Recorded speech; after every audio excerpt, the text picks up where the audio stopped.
স্বাধীন করতে গিয়ে যদি ইন্ডিয়ান গেটে 90,000-এর বেশি শহীদের নাম লেখা থাকে, আমরা সংখ্যা লঘু হতে পারি।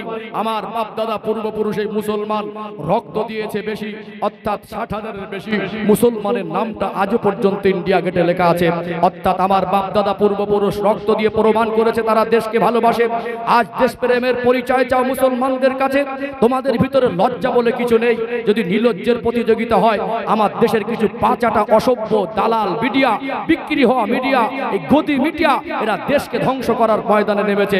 পয়সা খেয়ে বিজেপির দালালি করতে গিয়ে আজকে আমি কয়েকদিন আগে দেখছিলাম আপনাদের পাশেই বেগমপুর তাজপুর, সেখানে আমার দুটো ভাই এই ইসলামিক ধর্মসভা থেকে জলসা শুনে বাড়ি ফেরার পথে তারাও আক্রান্ত শিকার হয়েছে।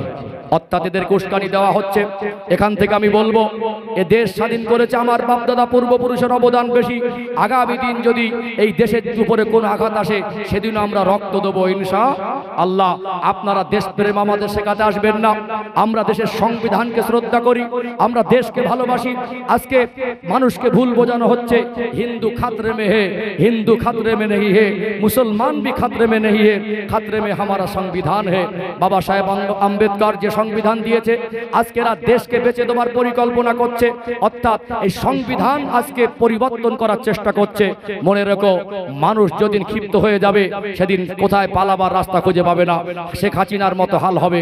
অর্থাৎ আমরা এই লড়াই শুধু মুসলমান নেই, আমার হিন্দু ভাইরা, সুশিক্ষিত মানুষ, আজকে সুচিন্তাশীল মানুষ, আমাদের পশ্চিম বাংলার শান্তিপ্রিয় মানুষ, জাতি ধর্ম বর্ণ নির্বিশেষে আমাদের সঙ্গে তারাও লড়াইয়ের ময়দানে নেমেছে। আমরা একা নেই। আমরা দেশের সংবিধান বাঁচানোর জন্য, আমরা ওয়াকফ সম্পত্তির যে কালা কানুনকে প্রত্যাহার করে আমার আপনার অধিকার ফিরে পাওয়ার জন্য ময়দানে নেমেছি।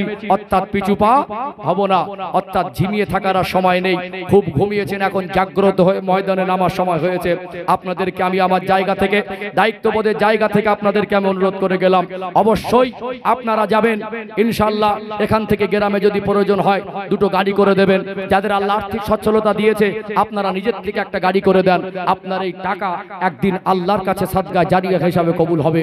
আপনার টাকা আল্লাহ আপনাকে অনেক দিয়েছে। যদি আল্লাহ রোগ দেয়, আপনার টাকার সাজানো টাকা হাত দিতে, আপনার জমা করা টাকা হাত দিতে আপনি বাধ্য হবেন। অর্থাৎ আল্লাহ রাস্তায় ব্যয় করেন, এটা আপনার জন্য নাজাতের ওসিলা হয়ে যাবে। আপনার এই গ্রাম থেকে প্রত্যেকটা গ্রামবাসী যাওয়ার চেষ্টা করবেন ইনশাআল্লাহ। মানুষ হিসেবে আমরা প্রতিবেশীর সঙ্গে সুসম্পর্ক রাখি। ধর্ম তার ব্যক্তি স্বাধীনতা, আমরা এই সম্প্রীতিকে বিনষ্ট হতে দেব না। আমরা জাতি ধর্ম বর্ণ নির্বিশেষে সবাই সজাগ থাকব। আমি আমার দায়িত্ববোধের জায়গা থেকে এই মেসেজ জাতি ধর্ম বর্ণ নির্বিশেষে সকলকে দিলাম। আপনারা সচেতন থাকবেন ইনশাআল্লাহ। তারা যদিও খারাপ ব্যবহার করে, আমরা আমাদের উত্তম আচরণ দিয়ে বুঝিয়ে দেব যে মুসলমানের আচরণ সব সময় উত্তম হয়। তবে মনে রাখবেন, মুসলমানকে ময়দানে নামানোর চেষ্টা করবেন না। এরা যখন নামে, পরাজয় স্বীকার করে আসে না। আমরা সবই পারি, পাল্টা জবাব দেওয়ার ক্ষমতা আমাদের আছে। অর্থাৎ আমরা দেশকে ভালোবাসি, দেশের সংবিধানকে ভালোবাসি। এই জন্য আমাদের ধর্ম আমাদের শিক্ষা দিয়েছে, আমরা সংবিধান বিরোধী কাজ করি না, আর আগামী দিন করবো না। আর আমার কমকে আমরা করতেও বলি না।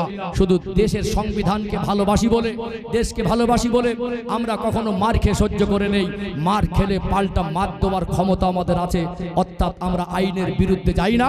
আইনকে হাতে তুলে নেওয়া, এটা আমার কওমের শিক্ষা না, এটা আমার ধর্মের শিক্ষা নয়। অর্থাৎ আজকে যারা আইনকে হাতে তুলে নিয়ে মানুষে ভেদাভেদ তৈরি করছে, মানুষের সম্পর্ক নষ্ট করছে, একদিন দেখবেন এরা বাংলা থেকে পালাবার রাস্তা খুঁজে হবে না। কুকুরের মতো মানুষদেরকে বিতাড়িত করবে। অর্থাৎ আল্লাহ এই বাংলার ভারতবর্ষের সম্প্রীতিকে আল্লাহ কায়েম করে দেন। আমরা জাতি ধর্ম বর্ণ নির্বিশেষে মিলেমিশে বসবাস করতে পারি, সে তৌফিক আল্লাহ দান করেন। বলেন আল্লাহুম্মা আমিন। এই বার্তাটাও দেওয়া দরকার ছিল কি ছিল না?